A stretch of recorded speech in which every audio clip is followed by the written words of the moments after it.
Bonjour, je m'appelle Éric Gosselin. J'étais responsable des effets spéciaux de maquillage et vous écoutez le balado des dangereux. On sort de 2002, un film québécois peu fameux, puis on parle aux gens qui étaient dedans. On retourne en 2002, l'année où il y avait le Pepsi bleu, c'est le balado des dangereux. Bonjour, bonsoir tout le monde, peu importe quand tu m'écoutes, où tu m'écoutes, et bienvenue à un autre épisode du Balado des Dangereux.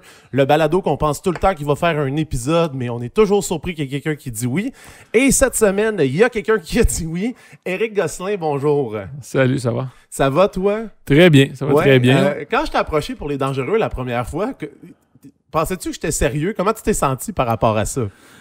Ben, évidemment, les dangereux, c'est pas, ça date pas d'hier. Non, c'est ça, 17 ans. Et ça fait 17 ans, la même année que mon édifice ici.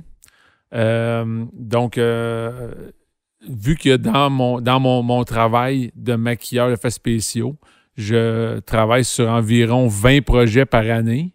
OK. Les dangereux, c'est vraiment loin dans mes filières de photos et dans ma mémoire. Fait que oui, j'étais surpris que tu me contactes pour ça. Puis je suis content que tu aies accepté parce que trop souvent, j'ai beaucoup d'acteurs, mais j'ai personne derrière la caméra. Puis ça me fait toujours plaisir parce que je trouve que quand on fait des entrevues sur des films, on oublie souvent ces personnes-là. Fait que je te remercie d'avoir accepté. Pourquoi les techniciens te disent non, tu penses? C'est quoi ton estimé? Mais on dirait qu'il y a des gens qui veulent pas être associés au film Les Dangereux. C'est comme si c'était une patate chaude qu'on se passait. Tu sais, il y en a qui le font pour la blague. Il y en a qui le font parce qu'ils ont des choses à dire sur le film. Ils ont comme des trucs à régler ou des affaires qu'ils n'ont jamais dites qui veulent être dites. Mais pour les autres, je sais pas. Peut-être qu'ils pensent que quand je fais le balado, dans le fond, c'est un dîner de con puis je veux juste rire d'eux autres. Alors que je me rends compte qu'avec le balado, plus ça avance, plus c'est un prétexte pour... Le Dangereux est un prétexte pour parler de cinéma québécois. C'est ça que je suis en train de me rendre compte parce qu'on bifurque tout le temps. Puis c'est probablement ça qui va arriver. Puis j'espère que c'est ça qui va arriver aussi pour comprendre. Puis dans le fond, nous expliquer c'est quoi ce métier-là. C'est sûrement ça qui va arriver. On va sûrement bifurquer. Parce que j'ai pas beaucoup d'anecdotes juteuses des dangereux. J'en ai beaucoup des 150 millions de projets que j'ai faits. Mais pour revenir à ce que tu disais au début... pour l'histoire de patates chaudes, moi, personnellement, comment je vois mon travail en général, peu importe les projets, ça va faire 30 ans que je fais ça. OK. Il y en a qui ont eu beaucoup de succès critique. Oui. Il y en a qui ont eu vraiment pas beaucoup de succès critique, comme les dangereux. Ouais. Pas bien te le dire. Non. Mais moi, j'ai la capacité de me séparer de ces critiques-là. OK. Et de regarder ce que moi, j'ai réussi à faire ou à pas faire pour quelque chose. Donc, le fait que les dangereux aient eu 0 succès, ça m'avait pas affecté. Fait que c'est pas une patate chaude du tout pour moi. Je suis bien content de t'en parler. OK, ça me fait plaisir. On va commencer ça. Sure. Avant Les Dangereux, Éric Gosselin, il faisait quoi? Éric Gosselin faisait déjà beaucoup de films, beaucoup d'émissions de télé, des commerciaux. Il y avait moins d'Américains dans ce temps-là, par contre. Là, avec les Death Race, les X-Men qui viennent à Montréal puis tout, on travaille beaucoup plus dans l'américain. Okay. Mais avant Les Dangereux, on travaillait plus dans du canadien ou des séries télé, des affaires comme Hunger, the TV series, ou All Souls, ou Big Wolf on Campus. Ah, ben oui, le Loup-garou du campus. Le Loup-garou du campus qui était pour nous, c'était une belle vache à lait créative. Tu sais, c'est le Monster of the Week, hein? Mais c'était un show incroyable. Écoutez ça quand j'étais petit, c'était incroyable, ce show-là. Écoute, tout le monde que je croise, même aujourd'hui, dit « Ah ouais, Loup-garou du campus, j'écoutais ça quand j'étais petit. » Fait qu'on faisait plus de commerciaux puis de séries télé à ce moment-là. Le Loup-garou du campus, j'ai l'impression que c'est comme le Batman des ados des débuts 2000. Effectivement. Tu parles à toutes mes amies, on connaît ça, puis on écoutait ça, le soir en revenant. Donc, toi, tu étais là. Oui, j'étais là. On a fait 64 épisodes sur 4 ans. Ça, c'était tourné à Montréal. C'était tourné à Montréal. Ouais, on tournait ça à Baie-d'Urfé, en fait. À Baie-d'Urfé. Ouais. Cool. Ouais, Puis le projet Dangereux, il embarque comment dans ta carrière? Ben écoute, je peux pas te dire précisément, Ok. tu sais, le coup de téléphone que j'ai reçu le 21 septembre, là, je m'en souviens pas. Mais c'est sûr que quand le directeur artistique m'a approché, son nom m'échappe, et il m'a dit, ben écoute, on fait un genre de film à la Tarantino, OK. Lui, il Pulp avait- Fiction. OK, Lui ouais. m'avait mentionné Pulp Fiction. Il dit, on va faire un Pulp Fiction québécois. Évidemment, moi, je suis venu excité instantanément parce que je suis un grand fan de Tarantino déjà dans ce temps-là. Fait que il n'a pas eu besoin de me convaincre pendant bien longtemps. Donc, j'ai dit oui tout de suite. J'ai lu le scénario. J'ai trouvé ça très, très divertissant, le scénario, et très drôle. OK. Moi, j'ai bien aimé ça. Personnellement, j'ai bien aimé ça. OK. À la première lecture, toi, t'as trouvé que c'était intéressant. Je trouve que c'est intéressant. OK. Puis honnêtement, dans ma carrière, j'ai fait plein de choses que j'ai pas trouvé intéressants, plein que j'ai trouvé intéressants. Puis le fait que je les ai trouvés intéressants ou non, ça garantissait pas que ça marche ou pas. Ouais, non, c'est vrai. Ça, c'est vraiment pas une garantie de rien. Mais moi, j'ai aimé ça. Donc, j'ai dit, j'embarque. Est-ce que à l'époque, il y avait beaucoup de personnes qui faisaient ton travail? On est début 2000. En fait, il y en avait beaucoup moins. Il y en avait beaucoup moins. Beaucoup moins. Je suis malheureusement, à 54 ans, je suis un des plus vieux. OK. Et il y a sûrement du monde, fort probable qu'il y a du monde qui écoute le podcast, qui vont se souvenir des jumeaux sur le câble, en fait, le canal 9, la télé communautaire, OK. où on avait un show télé qui s'appelait les dessous des effets spéciaux. Et tu avais deux jumeaux identiques qui animaient le show et qui expliquaient toutes les semaines comment les trucages fonctionnaient. Oh, wow. Fait que oui, je suis un du monde qui ont parti ça finalement, puis je suis un des plus vieux, malheureusement. Et dans le fond, Dangereux, quand tu as commencé ça, Ouais. est-ce que tu te souviens de comment ça a commencé, les premières... Est-ce que ça commence tout de suite, tu arrives sur le plateau ou tu as des réunions avant? Non. Tous les longs métrages, incluant les Dangereux, OK. on décortique les scénarios Parfait. et on isole toutes nos prothèses, nos effets, les faux corps, les transformations, etc. Et on a des meetings avec la réalisation et les acteurs pour leur expliquer comment ça peut ou pas fonctionner. Est-ce que vous aimez tel look? Le trou de balle dans la tête, il est-tu 1 millimètre ou 1 pied de large, etc. On a beaucoup de jasettes, beaucoup de croquis à faire, beaucoup de tests maquillage à faire aussi. Moi, encore là, à cette étape-là du projet, je trouvais ça très intéressant et positif. Moi, je suis facilement divertissable, en fait. J'aime bien dire. Puis moi, ça m'excitait de pouvoir tuer ou brûler tout ce monde-là. Puis les maquillages, avant de les présenter, est-ce que tu les essaies sur de la famille, sur toi? Est-ce que tu essaies avant de faire comme ça? OK, c'est le produit final.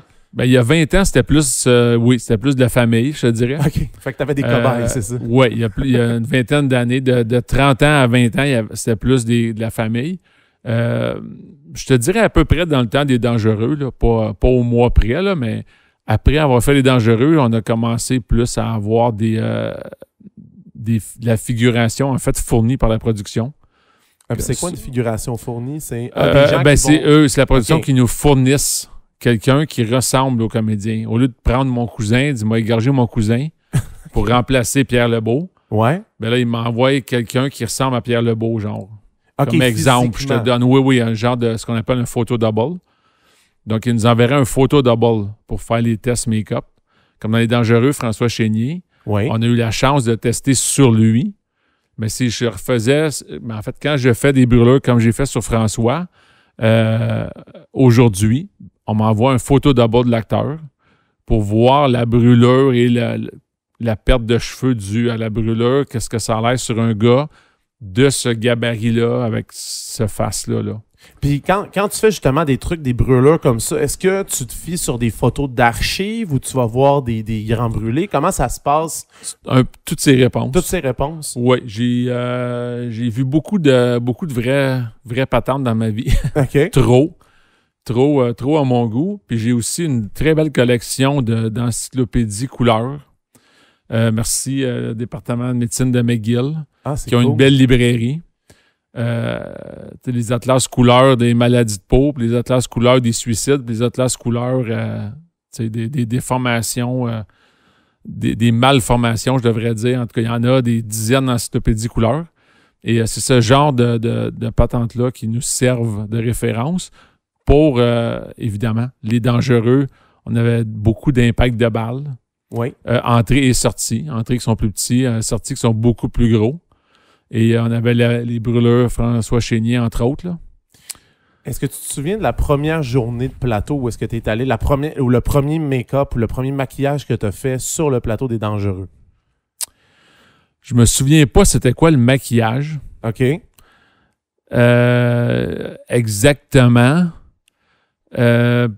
C'est probablement quelqu'un qui se fait tirer une balle dans la tête dans une cabine téléphonique. Ouais, c'est Patrick Drolet, je pense. Exact, c'est ça. exact. Fait que je pense que c'est lui mon premier make-up sur le film. En même temps, j'ai des flashbacks de mon premier jour qui était à la gare centrale. Oui. Fait que je me souviens pas qu'est-ce que j'aurais pu faire là comme maquillage, mais je me souviens que j'étais là pour maquiller quelqu'un, pour faire quelque chose à la gare centrale. Ben je me souviens qu'il y avait comme un genre j'allais dire un homeless, mais un... Ça se peut, il y a un itinérant quelque chose. Il y a un itinérant qui était vraiment sale, qui ramassait c'est Roger Larue. Ça se peut. Roger Larue, je sais qu'il était très sale, fait que peut-être qu'il était travaillé là-dessus. Ça se peut. Mais j'ai ces deux flashbacks-là de premier jour. Ben, tu sais, je dois te dire, à ce moment-ci de l'entrevue, parce qu'on n'a pas parlé tantôt, mais moi, je suis un petit peu... Écoute, j'ai beaucoup de plaisir à faire mon métier. Oui. Et je suis comme dans ma bulle de positivisme. Fait que quand je fais quelque chose comme ce film-là, moi, comme je me présente sur le plateau avec une belle attitude, je pense que tout le monde a une belle attitude dans ma tête. Je fais mon make-up, je suis content du maquillage. Le réalisateur me dit bravo, on se voit demain. Je repars chez nous. Tu sais, j'ai comme un genre d'armure anti-négativisme. Fait que j'ai beau, parce que quand tu m'as contacté, j'ai eu beau y penser. Je me dis, moi, personnellement, là, j'étais dans ma bulle positive. OK. Fait que toi, j'ai eu beaucoup de plaisir sur ce film-là. J'ai eu beaucoup de plaisir sur le film. J'étais content du travail aussi de maquillage. En fait, peut-être tu vas pouvoir m'éclairer s'il y en a eu, mais moi, je me souviens pas d'avoir vu de critiques sur le maquillage. Là. Non, du tout. C'était le scénario, le jeu des acteurs. C'est ça, c'est une question de jeu d'acteur. Puis, oui, que le jeu d'acteur, je peux pas m'astiner non plus avec ça. Ouais, parce que c'est pas d'acteur. Donc, j'ai vu beaucoup de films dans ma vie. C'est sûrement pas un qui irait aux Oscars en fait d'acting, on s'entend. Mais c'est ça, j'avais pas vu de critiques négatives du tout sur le make-up. Puis moi, j'étais content, fait que j'ai juste passé à travers le projet avec beaucoup de positivisme, personnellement. Là. Puis je voulais savoir, Les Dangereux, c'était quand même une très grosse production à 7,4 millions de dollars de budget. Toi, est-ce que ça te donne plus d'armes, un gros budget, ou pour toi, ça change rien dans ton travail? Ah non, ça apparaît vraiment. OK. Ça apparaît. Quand je fais un film... ça fait 2 ans qu'on travaille sur la série de CBS Blood and Treasure, là, puis qui ont comme 7 millions par épisode. Oh, okay. Puis, tu sais, Les Affamés, le film de zombies de Robin Aubert, qui avait, je sais pas, la moitié de ça pour le film au complet. C'est sûr qu'en bout de ligne, ça paraît parce que le réal m'appelle puis il me demande pas les mêmes choses. Il dit, tu sais, on me demande, genre, comment ça coûte un faux corps? Mais ça coûte tant. Puis là, on me dit, bon, OK, on va essayer de trouver un autre truc. Ouais. Alors que quelqu'un comme Blood and Treasure, comment ça coûte un faux corps? Mais ça coûte tant. Il dit, OK, on va en prendre une 12e. Oh, okay, c'est pas la même réponse. Mais en bout de ligne, moi, je m'amuse quand même à faire les deux. Non, c'est clair. Et j'apprécie les projets, les deux. Et Les Affamés, pour bifurquer, comme je t'avais averti que ça arriverait. Il n'y a aucun problème, c'est ça aussi. Les Affamés, ça a eu beaucoup de succès public et critique. Et il n'y avait pas le budget des X-Men ou des Death Race ou de Blood and Treasure, là. Mais toi, dans ce temps-là, quand c'est un budget plus petit, de quelle façon tu peux couper dans un make-up? Parce que dans ma tête, un make-up, c'est un make-up, peu importe. Dans quoi on peut couper dans un maquillage pour satisfaire les exigences budgétaires? Ben en fait, là, c'est sûr que vu que c'est un balado, t'as pas de visuel. Non, c'est ça. Mais tantôt, je vais pouvoir te montrer quelques cadavres des bébés, entre autres, là, ou quelques nouveaux décédés dans ton dos. Là. Ouais, c'est ça. Je te promets qu'ils ne bougent pas. Là. Mais tu vas voir la différence quand je te dis mobile ou statique. OK. Et mobile, c'est 10 fois plus cher. Puis statique, c'est beaucoup, beaucoup plus abordable. Donc, une série télé québécoise qui n'a pas besoin de voir le cadavre bouger à l'écran OK. peut se payer un faux corps statique. C'est-à-dire, il est là, il est vraiment beau. En fait, tu m'en as parlé en rentrant tantôt de elle, entre autres. Oh oui. Bon, elle est statique.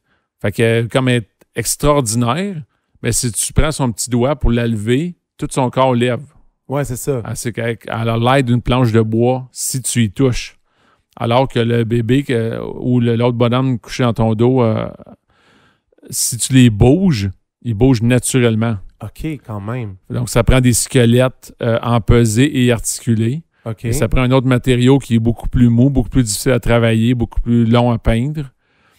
Ceux qui sont mobiles, d'habitude, ont des poils implantés un par un.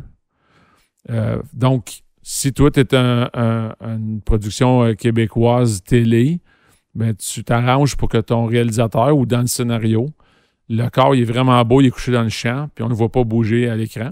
Ouais, c'est ça. Puis Parce que si dès qu'on t'es, bouge, ça gâche tout. si t'es X-Men, ben, tu dis, OK, lui, on va le voir deux figurants, le prendre, le lever, le mettre sur une civière, puis il va bouger naturellement.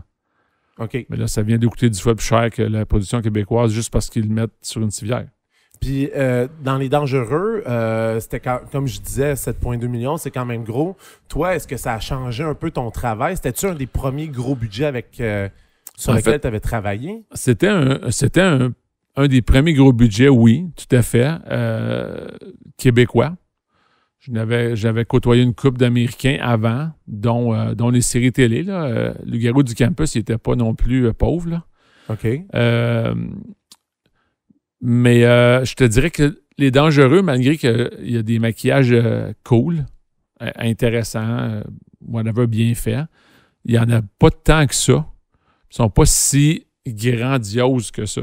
Non, c'est ça. T'sais, on n'a pas un faux corps de Véronique Cloutier, articulé, qui a reçu une hache dans le front. Non, là. c'est ça. Fait que c'est quand même pas des gros effets.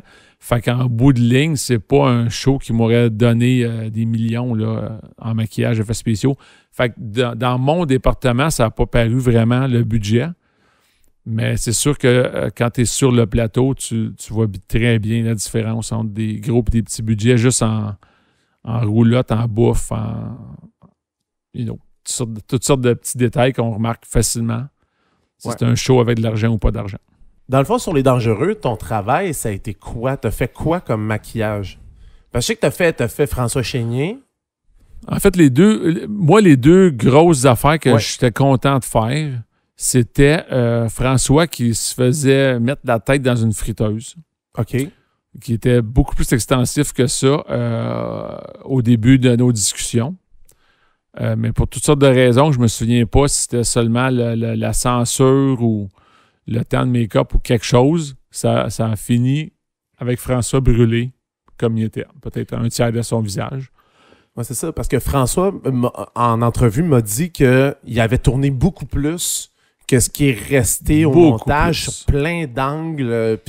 Oui, puis il y avait aussi, quand il sortait fraîchement de l'huile, qui était beaucoup plus sanguinolent puis intéressant que ce qu'on a vu finalement. Oh, wow. Mais moi, j'ai l'impression que la censure a beaucoup à voir avec ça. Là. Non, c'est clair. C'est sûr que quand tu as un projet de 7 millions et quelque chose, tu veux que ce soit un film familial, entre guillemets.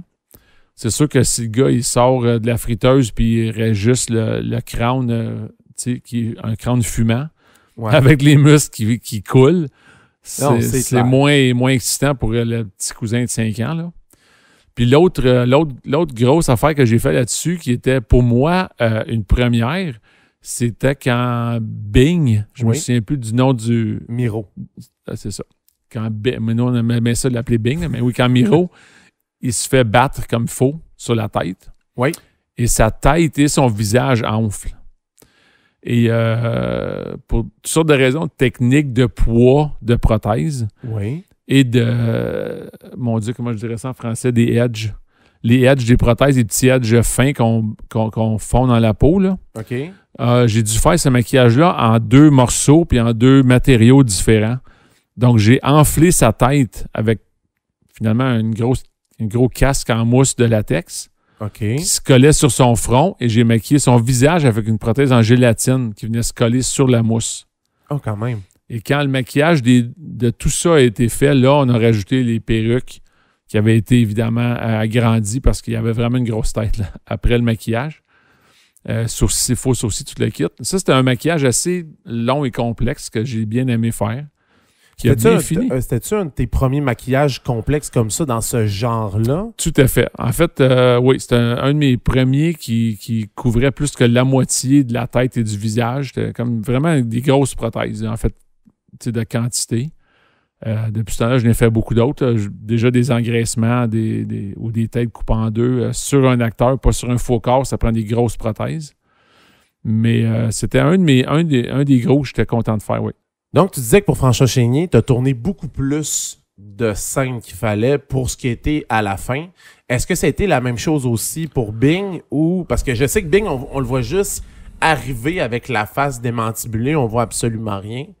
Est-ce que pour ça aussi, il y avait d'autres choses qui avaient été tournées ou pas du tout? Ou tu te souviens juste que... Je me souviens pas si on avait fait des gros plans ou d'autres angles ou quelque chose. Mais je me souviens que c'était pensé pour être vu comme il faut et qu'on sente comme il faut l'épaisseur de sa tête et de son visage. Tu sais, we feel for him. Tu sais, c'est comme un pauvre gars, il vient de se faire tapocher comme il faut. Check ça s'il est enflé. Et moi, quand j'ai vu le film, je me suis dit, on ne le sent pas tant que ça. La prothèse, le make-up, on ne sent pas qu'il est si... Ah non, ça a l'air super réel, là. Non, mais on ne sent pas, je veux dire, qu'il est si enflé que ça. OK. Non, ouais, on le voit. Mais pas tant que ça. C'est si tu... dépendamment de la luminosité de ta télé, je pense que tu le vois plus. Oui, c'est sûr qu'il a l'air réel, ça. C'est sûr que, bon, je suis bien content de mon maquillage. C'est sûr, il passe très bien, là.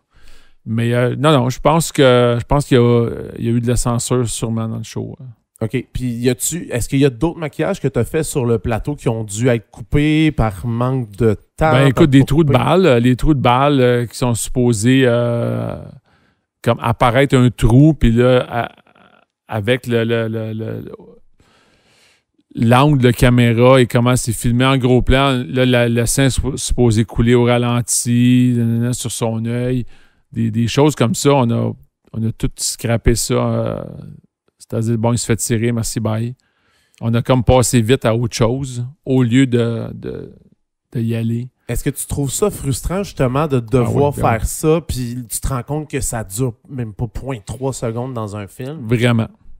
Puis c'est vraiment dur, écoute, je ne veux pas dire émotivement, là, mais oui, c'est dur émotivement d'investir dans quelque chose parce que moi, c'est pas comme si j'étais, je sais pas si les plombiers là, ont une affection envers leurs tuyaux, là.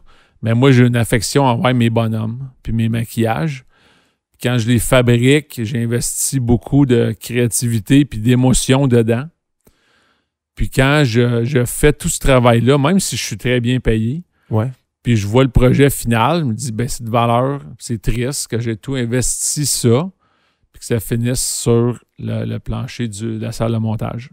Tantôt, tu disais que tu avais un genre de bouclier à positivisme. Ouais. Est-ce que tu en as eu vraiment beaucoup besoin sur le plateau ou tu le voyais juste pas? Ben en fait, non, c'est ça. Je le voyais juste pas. OK.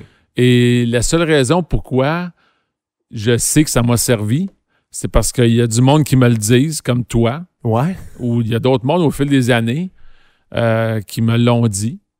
Puis moi, je suis comme clueless. Finalement, je suis comme, moi, j'ai eu du fun, là. Je sais pas de quoi vous parlez. Ben, c'est ça, mais eux, ils t'ont dit genre des anecdotes ou à part moi? Moi, mon cas des anecdotes, t'as travaillé dessus, t'as aimé ça, mais telle situation, telle personne. Je suis comme, et moi, j'ai tellement rien vu, là. Moi, je m'amusais comme un petit fou, là. Est-ce que ton expérience sur Les Dangereux t'a aidé par la suite, une fois que le film a été terminé, à, dans le fond, percer un peu plus, vu que c'était vu comme un gros film ou un... Est-ce que ça t'a aidé ou... Je pense pas que ça m'a aidé. Non? Mais en même temps, je pense pas que ça m'a nui non plus. OK. On fait juste trop de choses en même temps. Si je travaillais sur un projet par année, puis le bon vieux proverbe dans le monde artistique, c'était aussi bon que ton dernier projet seulement. Ouais. Là, je comprendrais que ça a impacté sur ma carrière. OK. Mais vu qu'on fait 2-3 shows télé, 2 commerciaux, puis les dangereux en même temps, puis aussitôt que les dangereux finissent, on tombe sur un autre long métrage avec 3 autres commerciaux. C'est comme un feu roulant de maquillage FX. Puis à travers ça, il y en a qui ont du succès, il y en a qui n'en ont pas. Fait que lui, il a comme passé dans le tordeur fabriquons des affaires cool. Mais si on parle de tes autres projets, dans le fond, toi, en tant que maquilleur, tu es en train de me dire que un film qui floppe ou un film qui va bien, pour toi, ça a peu ou pas d'impact? En fait, je pense que ça a peu ou pas d'impact sur mon image professionnelle pour les autres productions, les futures productions qui m'appelleraient, à moins que les flops aient directement rapport au maquillage. Est-ce que c'est déjà arrivé? Non. Non? je me suis jamais planté, en fait. OK. Je me suis jamais planté en 30 ans. Je suis assez content, mais je dois t'admettre que je fais ce qu'il faut pour. Je suis un gars qui est extrêmement organisé, extrêmement préparé. Les tests maquillage, c'est impératif. Puis quand quelque chose ne marche pas, je le refais. S'il faut passer la nuit là-dessus. Puis je veux... vu que je suis un petit peu... écoute, disons-le, une pute à tape dans le dos. OK. Je veux absolument que mon réalisateur et mes acteurs soient contents de ce que je leur livre. Ah. Et ça, c'est plus important que tout. Ce qui fait que je me suis jamais planté encore. OK, on va toucher du bois, mais je pense pas que ça va arriver. Non, je pense pas que ça va arriver parce que je suis toujours aussi préparé. J'ai des plans B, plan C, plan D. Ah ouais? Ah, puis il y a Au quelque cas où chose... ça fonctionne pas. Ah oui, sur les plateaux avec les bébés radiocommandés, là, j'ai toutes sortes de batteries, toutes sortes de power packs, des radiocommandes différentes avec des changements de petites puces à radiofréquence, en fait. S'il y a un problème avec les walkies des gars, je change de radiofréquence. J'ai aussi le clone, en fait, de ce bébé-là mécanique en non mécanisé. OK. Pour pouvoir jouer avec son mouvement naturel si jamais la mécanique foirait. Donc, je suis prêt à toutes les éventualités. Puis ça, c'est vrai pour les maquillages aussi. J'ai toujours des prothèses de backup. J'ai toujours je suis vraiment un petit peu allergique au flop. Mais j'essaie de me préparer. Est-ce que c'est parce qu'il y a une anecdote qui t'est arrivée sur un autre plateau que tu t'es dit plus jamais ça va m'arriver, je vais être prêt? Ou c'est juste t'as toujours été prévoyant comme ça? Non, je pense que ça a commencé avant le cinéma, là. C'est plus dans ma vie personnelle. Je me suis dit, on ne me pognerait plus jamais les culottes baissées, là. Au sens évidemment figuratif. Oui. Mais je dis, on ne me pognerait plus jamais les culottes baissées, c'est sûr. J'ai fait beaucoup d'écoles privées jeunes, puis une couple de fois, j'étais comme une bolle à l'école, tu sais, j'étais vraiment bon à l'école, puis j'ai eu de la misère avec un travail de fin d'année en particulier. Puis je me souviens que j'avais eu une mauvaise note, puis une mauvaise note, c'était comme la fin du monde. Et je m'étais dit, je me ferai plus jamais pogner avec des mauvaises notes. Mais que je rentre à secondaire, puis encore moins cégep, université, faut que je sois prêt. Puis j'ai commencé dans le métier avec cette mentalité-là. OK. Puis sur le plateau des dangereux, est-ce que des réalisateurs, ou n'importe quel plateau, mais je vais plus me concentrer sur les dangereux, est-ce que ça arrive que producteurs, réalisateurs, est-ce qu'ils ont beaucoup leur mot à dire sur la prothèse ou... Ah oui. Oui? Ah oui, tout à fait. En fait, c'est leur bébé. OK. En fait, moi, littéralement, je suis les bras, eux, c'est le cerveau, tu sais. Il y a des projets qu'on a plus de liberté artistique. Entre autres, on parlait de Robin Aubert tantôt. Robin, J'ai fait plusieurs films avec lui. Robin, lui, c'est un gars qui demande l'avis de ses chefs de département. OK. Il demande ton opinion. Qu'est-ce que tu penses de ça? Toi, Eric, qu'est-ce que tu penses de ça? Zombie, ça c'est trop graphique, quelle grosseur de trou, ça, on aime ça comme personnage qui arrive, c'est la tête coupée à lui. Et puis il y en a, les dangereux, honnêtement, je me souviens pas d'avoir parlé au réalisateur. Fait que, OK. Fait que t'étais plus par toi-même. J'étais plus par moi-même. En même temps, je te dirais que c'était peut-être pas mauvais parce que j'ai pu faire ce que je voulais. Mais j'apprécie beaucoup travailler en équipe avec le réalisateur, le directeur artistique, toute la gang, là. Puis, dans le fond, dans les maquillages que tu as fait dans Les Dangereux, lequel es-tu le plus fier, mettons? Je t'avais à en choisir un de tout ce qui était fait. Ben, c'est sûr que Bing battu, c'était vraiment cool, là. Puis je sais aussi qu'il se faisait brûler le bras. Je sais pas si t'avais... Il s'est fait brûler le bras. Oui, mais ça aussi, dans le film, je trouve qu'on n'a pas beaucoup vu mon travail.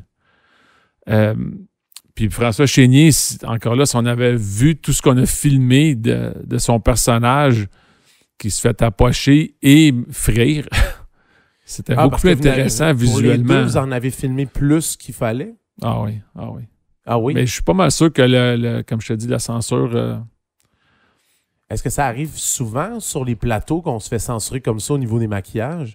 Quand même, oui. Est-ce que c'est quelqu'un qui passe? Est-ce que c'est les réalisateurs? Est-ce que c'est les producteurs? Comment ça arrive? Non, c'est l'argent. C'est l'argent. C'est l'argent. C'est-à-dire, c'est le gars au top.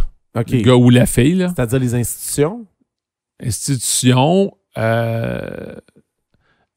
exemple, je te donne juste un exemple, là, mais Blood and Treasure, Oui. ça passe à CBS. OK. Ben, je suis convaincu que CBS, ils regardent les scénarios, puis ils mettent des notes, puis ils disent, lui, là, mais qu'il se fasse shooter, là, il faut que ce soit où il y a du linge, puis c'est un petit trou de rien. On veut pas montrer un gros trou. Je suis sûr que je suis convaincu, je suis pas dans leur bureau, là, mais je suis convaincu que quelqu'un comme CBS mette des limites au scénario. Et quand le show est monté, il le regarde, il dit non, ça, oublie ça, ce plan-là, on remplace ça par le plan de l'autre bord où on voit pas le trou dans la face du gars. Pas mal sûr. Est-ce que tu trouves que tu es plus censuré au Québec, au Canada ou aux États-Unis dans toute ton expérience? La censure, tu l'as vécu plus où? Ben, moi, je te dirais surprenamment aux États-Unis. Ah ouais? Ouais. Parce qu'on a fait des affaires pas mal cool au Québec. Pas mal cool. Dans genre quoi comme affaire super cool, mettons? Ben, je te disais que je me souviens pas j'étais pas dans la salle de montage là, avec Robin, là, mais je me souviens pas d'avoir coupé ben dans le gras avec les shows de Robin. Quand Robin voulait quelque chose, on le faisait. Puis j'ai vu ce que j'ai fait, à l'écran. Je me souviens pas d'avoir fait quelque chose. Puis à la première, de regarder le projet et me dire « Merde, mes affaires sont pas là » avec les projets à Robin. Exemple. Il y en a d'autres, là. Je dis Robin. Mais Robin, tu sais que je te marierais, hein? Mais je te marierais si t'étais une fille, mais ma femme serait pas contente. Puis une fois que le film est terminé avec ces prothèses-là, avec ces maquillages-là, toi, tu fais quoi avec ça? Est-ce que tu recycles? Est-ce que tu t'en débarrasses? Est-ce qu'il y a des acteurs qui repartent avec leurs trucs? Il y a des acteurs qui repartent avec leurs trucs définitivement. OK. D'ailleurs, un des plus beaux faux corps que j'ai fait de ma vie, c'était David Bowie. Oh, et ouais. le petit maudit, il est parti avec. Ah. Ouais, quand on a fait The Hunger, de TV Series, le personnage que David jouait était un sculpteur vieillissant, en manque d'inspiration. Il pensait au suicide en même temps. Fait que là, il s'est dit, m'a fait d'une pierre deux coups, m'a sculpté mon corps en me sciant les membres. OK. Fait que, pas moi qui ai écrit le scénario, là. C'est ça. Mais donc, j'ai fait un corps de David où son bras droit reste, parce que ça prend un bras pour scier, mais il a réussi à scier son bras gauche et ses jambes. Ça, c'était monté sur une belle civière antique.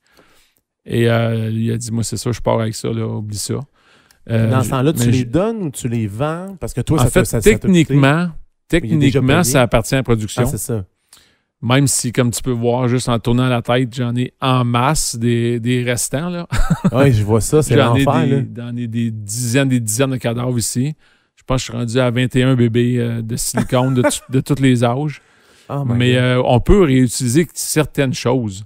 Mais tu sais, un corps de David Bowie, exemple, tu peux pas t'en servir Non, c'est ça. légalement dans un autre show.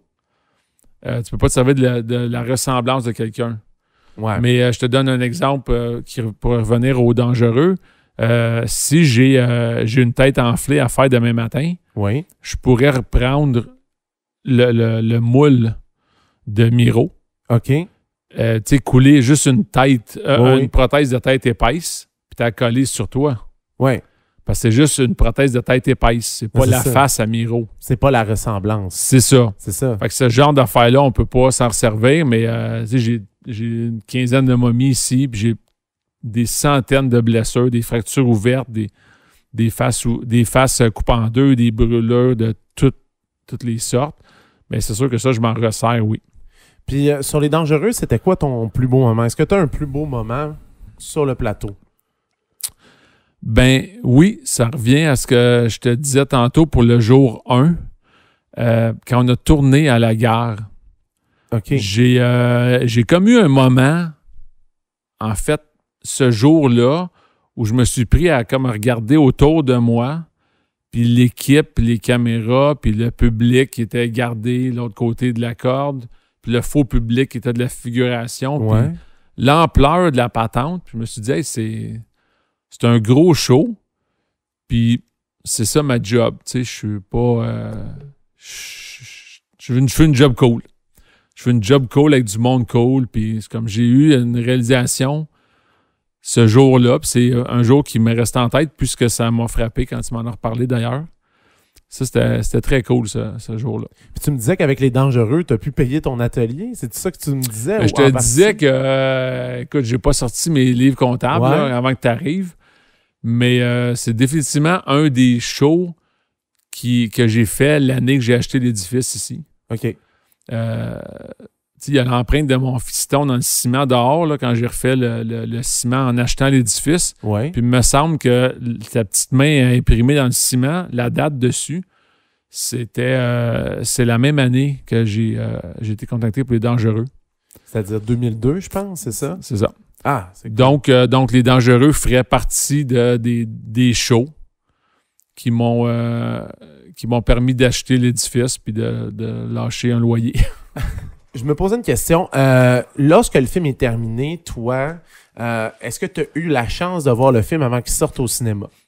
Oui, on a la majeure partie du temps un visionnement d'équipe. OK. Fait que oui, j'ai vu le film. Et t'en avais pensé quoi à ce moment-là? Une fois que tout a été monté. Moi, j'ai trouvé ça cool.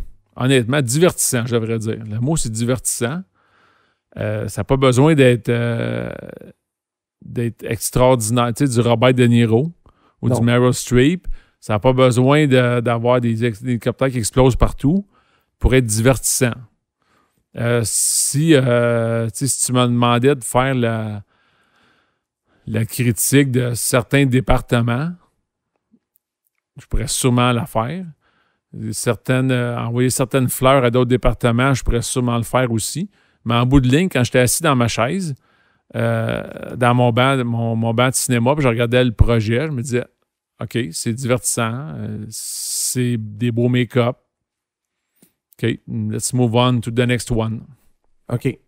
Puis, dans le fond, toi, lorsque les critiques sont apparues, est-ce que tu en as eu connaissance? Est-ce que toi, tu lis les critiques une fois que le travail est terminé ou tu es déjà sur l'autre projet? Non. Ce qui arrive souvent, ce qui arrive très souvent, en fait, parce que je me contrefous des critiques, à moins que ce soit directement relié à mon travail. OK. Et si des critiques étaient sorties dans les journaux, disent « Il est dangereux, c'est un chef-d'œuvre, c'est vraiment de valeur qu'il y ait les make-up poches à Éric Gosselin », ça aurait pu m'intéresser négativement puis me frapper. Mais ce qui arrive souvent, étant donné que, comme je disais tantôt, affectueusement, je suis une pute à tape dans le dos, j'aime bien ça parler de mes projets. Oui. Donc, quand Les Dangereux sortent au cinéma ou l'année d'après, même avec ma famille ou mes voisins ou whatever, je dis « Ah, j'ai travaillé là-dessus, Les Dangereux. » C'est la face du monde. Quand je dis ça, au lieu de dire, exemple, comme Les Affamés, quand je dis « Je travaille sur Les Affamés », on dit « Ah ouais, c'était écœurant, c'était bon, blablabla. » Je dis « Je travaille, c'est dangereux. » Quelqu'un me dit « Ah oui, ça fait poche là. » Ou encore pire, il dit « C'est quoi ça, Les Dangereux? » Ce qui est encore pire, en ce qui me concerne. Ah, tu trouves ça encore pire? Pourquoi? Ben, ça veut dire qu'il y a eu zéro public. Mais, d'habitude, zéro public égale zéro commentaire positif, zéro bouche à oreille, zéro positivisme de tout le monde. Fait que c'est tout de suite après le show, quand on me dit c'est cool, Les Dangereux, on passe à autre chose. Puis je dis j'ai fait Dangereux, puis c'est quoi ça, cette affaire-là? Ou pas ce film poche-là. Ça, je me rends compte à ce moment-là qu'il y a eu des critiques négatives, pas parce que je les regarde. Puis après Les Dangereux, ta carrière ressemblait à quoi? Là, on se trouve début 2003, à peu près. Écoute, tu me demandes une question un peu précise. Ouais. Parce que, comme je te dis, j'ai trop de projets par année.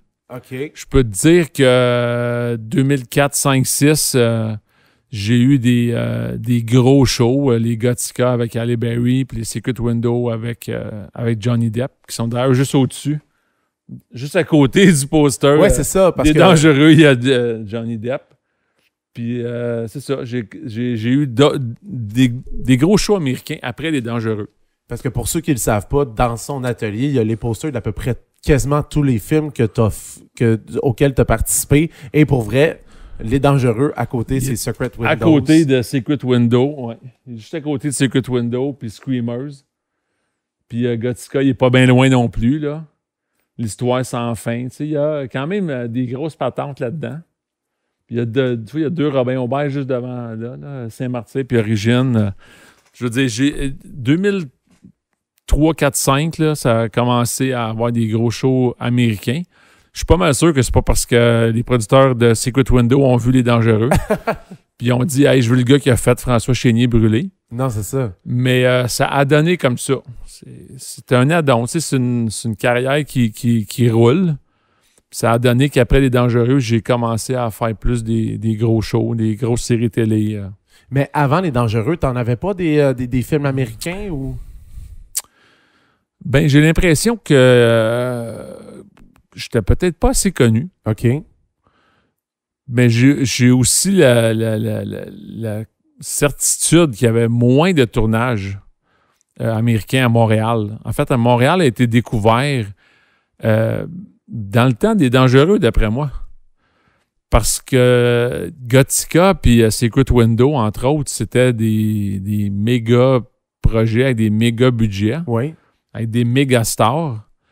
Puis on a tourné à travers le Québec avec ces shows-là, puis il y avait des dépenses de fou là-dessus, avec des effets cool, des faux corps mur à mur, puis tout le kit. Puis je me souviens pas qu'il y a eu tant de gros shows que ça américains avant 2000. Il y en avait un de temps en temps. Ouais. Des affaires que je n'étais même pas dans le métier, probablement des affaires de City on Fire ou des affaires dans ce genre-là. Mais c'était comme c'était comme plus rare. Puis après ça, c'est devenu comme hey, Montréal, il y a des bonnes équipes, mais ça coûte moins cher que le faire à Hollywood. Non, c'est ça. Fait qu'on va traverser la frontière. Puis Vancouver et Toronto étaient tellement occupés, parce qu'ils sont Canadiens, eux aussi, avec les gros crédits d'impôt et tout. Ça a débordé sur Montréal en même temps. Puis Montréal étant quand même un mix américain-européen d'architecture. Tu peux jouer Chicago 1940, New York 1950, tu peux jouer whatever, là. Ouais, c'est ça. Puis, je voulais savoir aussi, est-ce qu'il y a une différence entre un plateau de tournage cinématographique québécois versus plateau cinématographique américain, disons? On va le dire, là. Il va en avoir de la différence, là. Ben, en partant, là, Ouais. les plateaux de tournage québécois, Oui. tout le monde connaît le nom à tout le monde. Ouais, ça, c'est sûr. Je peux te dire que je mange mes dîners quand je travaille sur Les Affamés avec Robin. Ouais. On dîne ensemble. On est une équipe. On est une équipe qui tourne qui tourne un projet. On tire tout dans le même sens. Les shows américains, c'est plus des compartiments, puis d'une hiérarchie. C'est quasiment comme la royauté, puis puis les acteurs mangent tout seuls, puis le réalisateur, il parle pas, il parle juste à X, Y, Z. Et son chef de département, tel département, mais tous les autres, ben non, c'est Paris-Merle avec les assistants, où ça devient beaucoup, beaucoup moins personnel. Beaucoup plus de la business impersonnelle. Puis on a aussi beaucoup moins, je te dirais, de input créatif. C'est ça, de mot à dire. T'as moins ton mot à dire. C'est ça. Fait que quand on fait un projet québécois, c'est comme une gang qui fait un projet ensemble. Puis le projet américain, on est des professionnels qui sont engagés pour faire X, Y job. Fait que c'est moins personnel, c'est moins plaisant, c'est différent. Moi, j'aime les deux pour toutes sortes de raisons. Qu'est-ce que tu préfères dans le cinéma américain? Moi, honnêtement, on a parlé, mon épouse est aussi chef maquilleuse pour le cinéma, elle fait surtout d'américain, elle aussi. Puis on en a parlé ensemble dernièrement, puis on s'est tous les deux dit, nous, si tu m'offres un X-Men ou un Robin Aubert, on ferait Robin Aubert. Pour justement l'esprit de collégialité? Ou pour c'est parce que si je faisais ce métier-ci, pour me remplir les poches, puis je m'en fous bien de l'investissement créatif ou de la camaraderie sur le plateau, c'est sûr que tu fais juste des Américains bout à bout, puis tu t'achètes des condos, puis tu fais de l'argent. Mais moi, j'aime mieux m'amuser, puis socialiser, puis avoir un peu d'input créatif, puis fait que Edwina, c'est mon épouse, Edwina et moi, on prendrait un Robin Aubert par-dessus un X-Men. Est-ce que tu sens que tu t'es amusé sur le plateau des Dangereux avec du recul? Honnêtement. Écoute, non, mais je le sens. Je le sens que tu veux, je sens que tu essaies de creuser. Mais j'essaie d'apprendre des choses. Oui, je sais, je sens que tu essaies de creuser pour l'ambiance ou la camaraderie Dangereux. Mais moi, à ce moment-là, je m'amusais. Oui, c'est ça qui est important. J'ai vraiment l'impression que j'avais des œillères, comme je te dis, parce que j'ai tellement entendu d'histoires et de négatifs après. Moi, je me grattais la tête, là. De quoi que le monde parle? Moi, il me semble que j'ai eu du fun. Fait que j'ai l'impression que j'étais juste j'étais juste immunisé à toute cette histoire-là. Qu'est-ce que t'as entendu de même? Je suis vraiment curieux. C'est quoi les trucs que t'as entendus? Mettons, on s'en nomme de nom. On nomme pas de nom. Là. Non, on nomme pas de nom, puis je nommerai pas rien de particulier non plus. Parfait. Je vais juste te dire que le monde du milieu qui ont travaillé dessus, ou le monde qui ont des connexions là-dessus, leur réaction générale, c'est toujours « Ah, t'étais sur ta patente-là. Ah, t'étais un des malchanceux là-dessus. » Mais c'est ça. Puis moi, je leur dis toujours « Je sais pas pourquoi tu parles. » Non, c'est ça. Fait que tout le monde, là, on dirait, savent c'est quoi l'ambiance ou l'histoire des Dangereux, sauf moi. Mais il y en a plein qui parlent à tort et à travers. Il y en a qui n'ont jamais vu le film, puis qui vont dire que c'est un... J'ai l'impression que c'est devenu une cible facile. Ouais, c'est ça. C'est devenu une cible facile. Tu sais, je me souviens, j'étais en Europe là, quand le Bye Bye a joué, le 31, là, mais un de mes amis m'a montré un petit bout du Bye Bye où il y a une blague qui je ne me souviens pas quel acteur du Bye Bye dit... c'est un documentaire sur Louis et Véro, produit par Louis Véro, écrit par Louis Véro. Ouais. Fait que là, quand j'ai entendu ce blague-là, je me suis dit, hey, Louis et Véro, là, c'est des cibles faciles quand même. Non, c'est ça. Je dis pas que c'est mérité ou non, mais je me rends compte que c'est des cibles faciles. J'ai l'impression que les Dangereux, c'est tombé dans des cibles faciles. Pas facile dans le sens qu'ils se défendent pas, facile dans le sens que ils sont là, puis c'est comme, tu sais, quand tu as tiré sur quelque chose, tu peux tirer sur les dangereux. Vu que le monde a déjà commencé à tirer dessus, moi, je vais embarquer, tu sais. Est-ce que tu penses que les critiques ont été trop sévères par rapport à ça, par rapport au produit final? Toi qui l'as vu, puis que tu as dit que tu as quand même eu un bon divertissement de ce...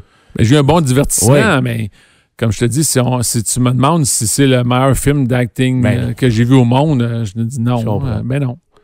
Non, écoute, je suis capable de voir que c'est pas du Meryl Streep ou du Robert De Niro. Des critiques trop virulentes. Je trouvais que c'était un peu intense comme critique, ouais. Puis est-ce qu'aujourd'hui, dans les films que tu fais, mettons un film qui ne fonctionne pas, est-ce que des critiques comme ça se voit encore aujourd'hui ou pas du tout?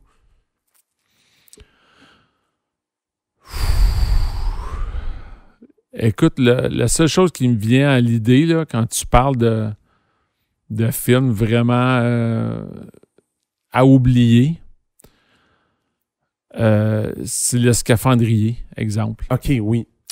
Puis Le Scaphandrier, j'ai vu des critiques pas pire virulentes, pas pire intenses. Puis je suis pas sûr que je peux les obstiner bien. Ouais. Fait que faudrait que je revoie Les Dangereux une troisième fois. Je l'avais déjà vu 2 fois parce que je l'ai vu en première d'équipe. Puis comme tous les autres shows sur lesquels je travaille, j'achète toujours le DVD. Oui. Donc j'ai une pile de tous les films, les séries que j'ai faites chez nous. Je l'avais regardé une autre fois chez moi pour être sûr que mes make-up étaient beaux. Là, il faudrait que je le réécoute à cette heure que je t'ai parlé. Ah ouais? Pour essayer de le voir à 100 bulles positives. Parce que quand je vais le revoir, c'est sûr que je vais avoir des flashbacks. Ah oui, on a maquillé ce gars-là.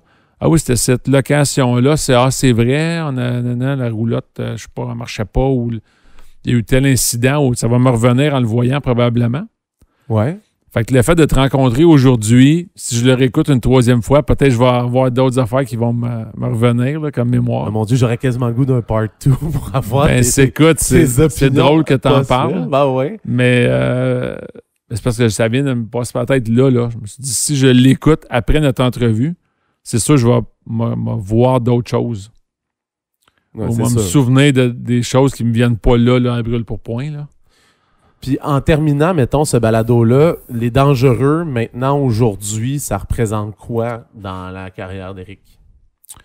Ben, comme tu vois, il est sur mon mur. Il est sur ton mur. Il est pas aux poubelles. Il est pas aux poubelles. Non, il est sur mon mur. Est-ce que tu en as enlevé des films sur tes murs? En fait, j'en ai jamais enlevé, mais il y en a que je n'ai pas mis. OK. Est-ce qu'on met ça? Oui, il y a de la place, il n'y a plus de place. On va mettre là quand même des cool, ça c'est cool. On met-tu lui? Oui. On met-tu lui? Non. Il est dangereux, je l'ai mis quand j'ai acheté l'édifice. Donc, c'est un des premiers posters qui est venu sur le mur. Oui. Puis il est encore là aujourd'hui. Fait qu'il a toffé, il a son 17-18 ans, là. Je pense que ça résume bien là, comment je me sens par rapport au film. Moi, j'ai beaucoup apprécié les acteurs avec qui j'ai travaillé. Oui. Qui étaient Pierre Lebeau, puis Bing, puis François Chénier, puis Didier Lucien. OK.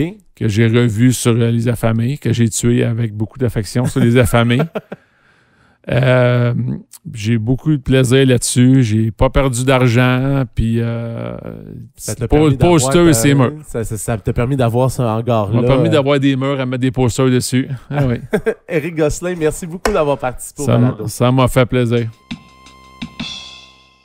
Vous avez écouté le Balado des Dangereux, un concept pensé, animé et produit par Marc-André Roy. L'habillage sonore a été réalisé par Dominique Hamel.